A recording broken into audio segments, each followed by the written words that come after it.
Bonjour Anne-Laure Mouillet, merci de répondre aux questions de Web TV Info.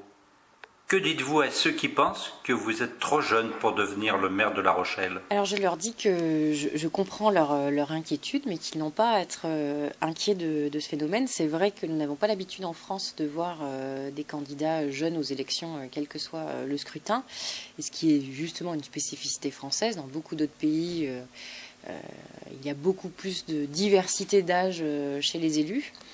Mais je voudrais leur dire que ils peuvent être rassurés. Je suis adjointe aujourd'hui aux finances et Maxime Bonneau ne m'aurait pas confié la gestion des finances publiques de la ville de La Rochelle sans être sûre que je n'étais pas sérieuse, rigoureuse, etc.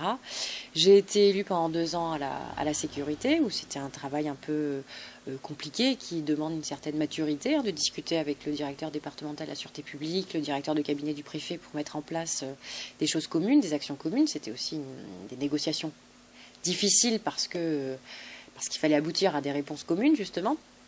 Et puis leur dire également qu'il y a beaucoup de maires dans l'agglomération qui sont arrivés très jeunes, bien plus jeunes que moi, et qui n'ont pas été des mauvais maires, loin s'en faut. Donc l'âge n'est pas une qualité ni un défaut en tant que tel. Et au contraire, que mon âge, en l'occurrence, est plutôt un atout, parce que cela permet à la fois de prendre la mesure du quotidien à La Rochelle, j'y travaille, j'y vis, etc. Donc c'est prendre la mesure du quotidien, mais également c'est ce qui permet aussi de se projeter dans l'avenir et de mettre au point un projet de long terme pour la ville de La Rochelle. Donc c'est plutôt, je pense, un atout.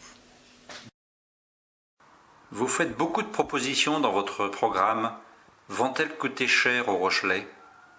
Alors tout ce qui est inscrit dans le programme, nous l'avons financé. Je suis très attentive à la parole publique. Quand un responsable politique prend la parole officiellement, ça me semble extrêmement précieux, extrêmement important de ne pas revenir sur sa parole, et je ne fais pas de promesses inconsidérées. Tout ce que nous avons inscrit dans le programme est financé. Nous avons préparé le financement de ce projet. Et je dois dire qu'en matière d'investissement, parce que c'est surtout le coût de l'investissement de nos projets, la ville de La Rochelle et l'agglomération de La Rochelle ont les capacités de ce programme.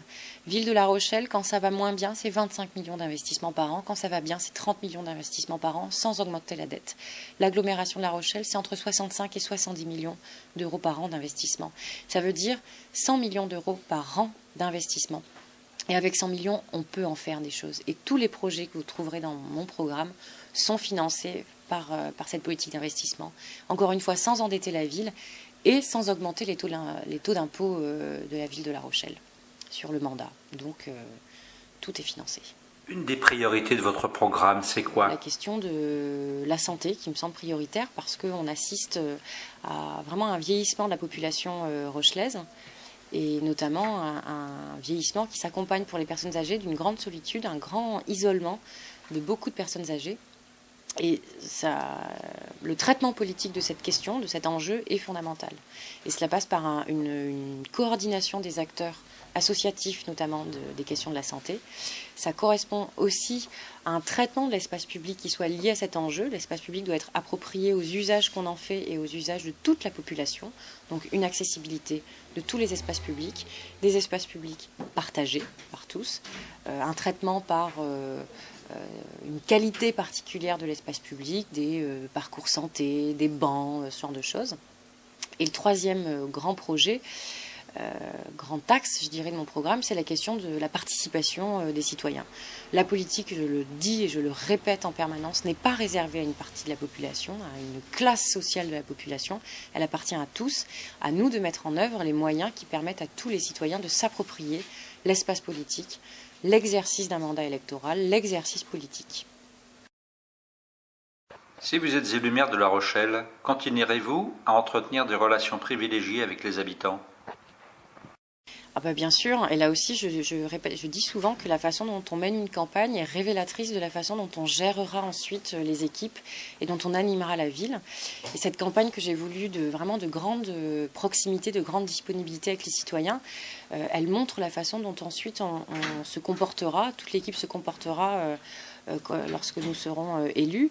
Et c'est d'abord, cette proximité, ça passe par une disponibilité vraiment régulière des élus, par une présence accrue sur le terrain, par des conseils municipaux délocalisés et préparés en amont, par un lien, je dirais, constant avec la population, par du porte-à-porte, par une proximité.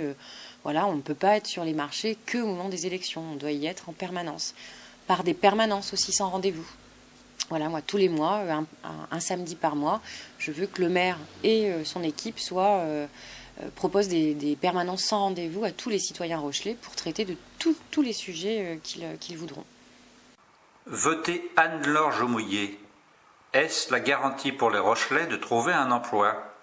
C'est la garantie de trouver facilement un emploi non délocalisable, c'est-à-dire qui ne soit pas menacé par certains chantages à la délocalisation que pratiquent en France et en Europe beaucoup d'industries. Et l'exemple de Delphi à Périgny est l'exemple le plus récent sur notre territoire. Parce que moi, je mise véritablement je veux mettre la priorité sur les emplois de demain, c'est-à-dire la transition énergétique. Je parle beaucoup du projet Atlantec, c'est 1500 emplois en 6 ans, et qui fera venir en plus d'autres entreprises, parce que nous positionnerons La Rochelle comme un moteur de la question de la transition énergétique en France et en Europe.